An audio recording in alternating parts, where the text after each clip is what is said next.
we are now very happy to have the European Commissioner Johannes Hahn with us, responsible for EU regional policy. Very welcome. Very welcome to all of you. Thank you for the invitation. The reason why I'm here is the handball championship. I would like to attend it. And I didn't dare to say this to the journalists. I thought this was a secret. Oh, no, but the reason is, but I would like, as a Commissioner for Regional Affairs, it's certainly necessary to travel to all the member states and to speak with the responsible politicians on the national, the regional, but also on the local level. Scandinavia is a very important part of the European Union. Sweden, the most relevant one, and therefore it's rather important to get familiar with all the different interests which are certainly being given in a huge country like Sweden, and that's why I'm here. So you have got the portfolio regional policy, which is a lot of budget, there's a lot of funds. It's very concrete. What is the most important about EU regional policy?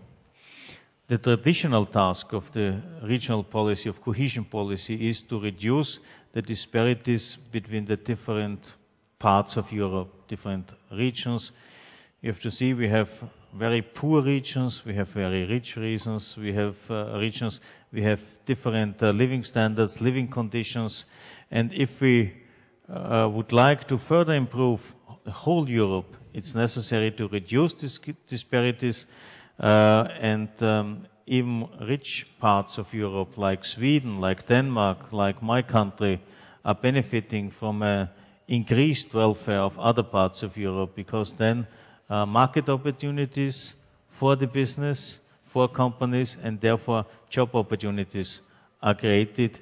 We have to do it and to work on that issues in all the European regions, and we have to feed also the strong causes which pulls the other ones. And that's why, in our understanding, regional policy, certainly with different intensity, has to support, to finance all the 271 regions.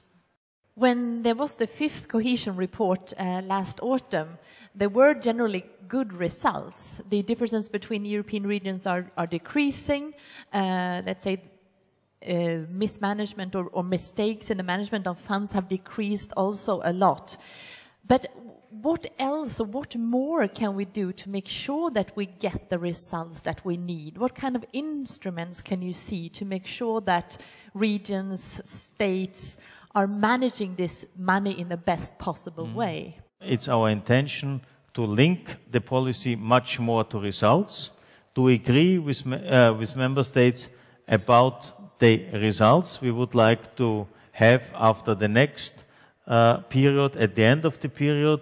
And for the future, we intend to further improve our system in the way that besides the financial performance, you have rightly mentioned that we could dramatically improve or reduce our error rate, which was always part of critics.